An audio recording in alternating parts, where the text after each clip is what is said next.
TDP జాతీయ ప్రధాన కార్యదర్శి నారా లోకేష్ చేపట్టిన యువగలం పాదయాత్రలో పాల్గొనడానికి వచ్చిన సినీ నటుడు నందమూరి తారకరత్న అస్వస్థతకు గురయ్యారు. ప్రస్తుతం తారకరత్న ఆరోగ్యం నిలకడగానే ఉందని వైద్యులు తెలిపారు.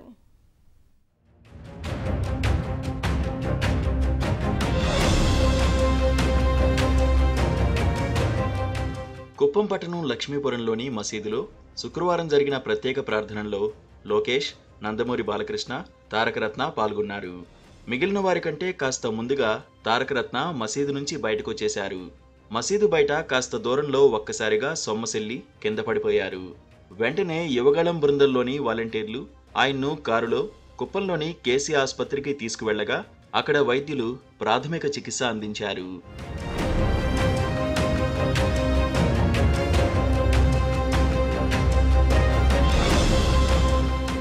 అనంతరం పట్టణంలోని పిఈఎస్ మెడికల్ కాలేజీకి తరలించారు.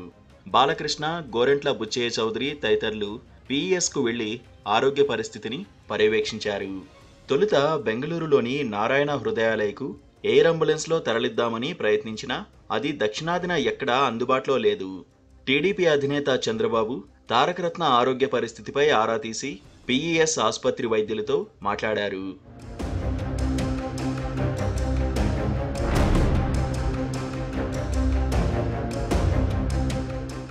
మొదటి రోజు పాదయాత్ర ముగియగానే లోకేష్ ఆసుపత్రికి వచ్చి తారకరత్న ఆరోగ్య పరిస్థితి వాకబు చేశారు.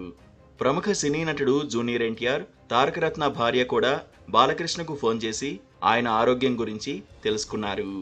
రాత్రి 11 గంటల సమయంలో తారకరత్న భార్య, కూతురు సహా పలువురు కుటుంబ సభ్యులు కుప్పానికి చేరుకున్నారు.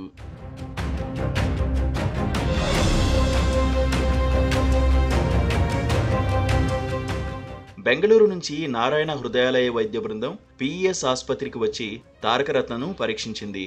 విశ్వసనీయ వర్గాల సమాచారం మేరకు తారకరత్న గుండెలో బ్లాక్స్ అధికంగా ఉన్నాయి. స్టంట్ వేయాలంటే షుగర్ సాధారణ స్థితిలో ఉండాలి. కొన్నాళ్లుగా ఆరోగ్య సూత్రాలు పాటిస్తూ షుగర్ టాబ్లెట్స్ వేసుకోకపోవడంతో షుగర్ లెవెల్ 400కు చేరింది. ఈ కారణంగా వైద్యులు స్టంట్స్ వేయలేకపోయారు.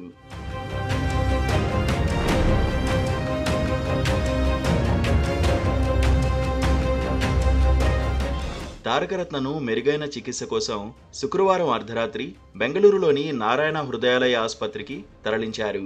తారకరత్న చికిత్స విషయమై కర్ణాటక సీఎం బసవరాజు బొమ్మాయితో చంద్రబాబు ఫోన్లో మాట్లాడారు.